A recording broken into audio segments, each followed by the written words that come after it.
If you are aware of a state which you call is, or reality, or life, this implies another state called isn't, or illusion, or unreality, or nothingness, or death. There it is. You can't know one without the other. And so as to make life poignant, it's always going to come to an end. That is exactly, don't you see, what makes it lively. Liveliness is change, is motion. And motion is going like this, see, going to fall out and be gone.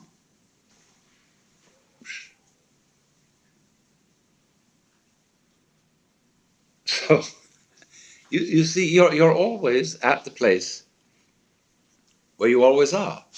Only it keeps appearing to change. And you think, wowee, a little further on we'll get that thing. I hope we don't go further down so that we lose what we already have. But that is built into every creature's situation, no matter how high, no matter how low. So in this sense, all places are the same place. And the only time you ever notice any difference is in the moment of transition. When you go up a bit, you gain. When you go down a bit, you feel disappointed, gloomy, loss. You can go all the way down to death. Somehow there seems to be a difficulty in getting all the way up. Death seems so final. Nothingness seems so very, very irrevocable and permanent. But then if it is, what about the nothingness that was before you started?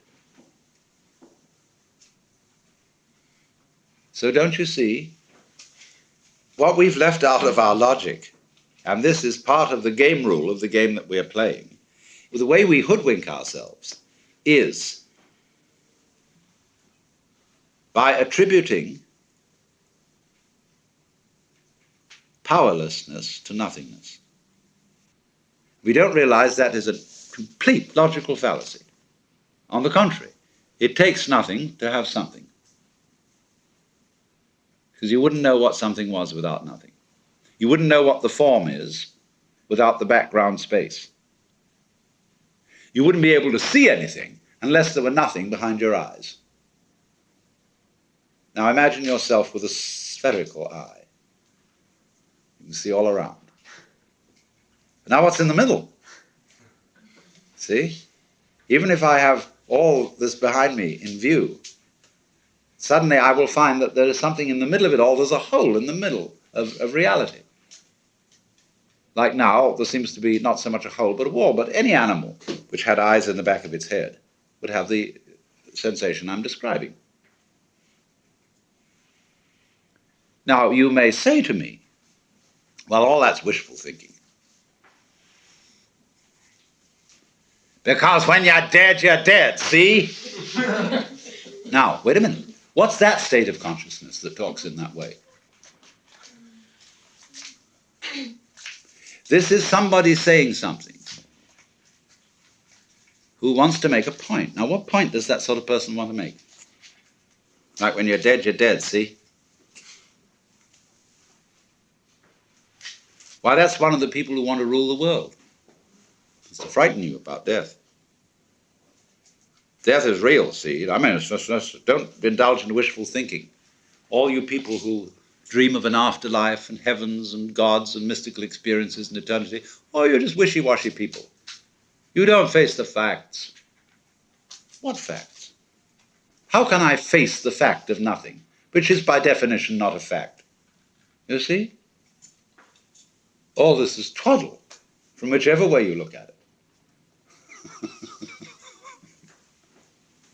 So if you really go the whole way and see how you feel at the prospect of vanishing forever, of all your efforts and all your achievements and all your attainments turning into dust and nothingness, what is the feeling? What happens to you? It's a curious thing that in the world's poetry, this is a very common theme. The earthly hope men set their hearts upon turns ashes, or it prospers, and anon, like snow upon the desert's dusty face, lighting a little hour or two, is gone. All kinds of poetry emphasizes the theme of transience. And there's a kind of nostalgic beauty to it. A banquet hall deserted. After the revelry, all the guests have left and gone their ways, and the table with overturned glasses, crumpled napkins, breadcrumbs, and dirty knives and forks lies empty. And the laughter echoes only in one's mind.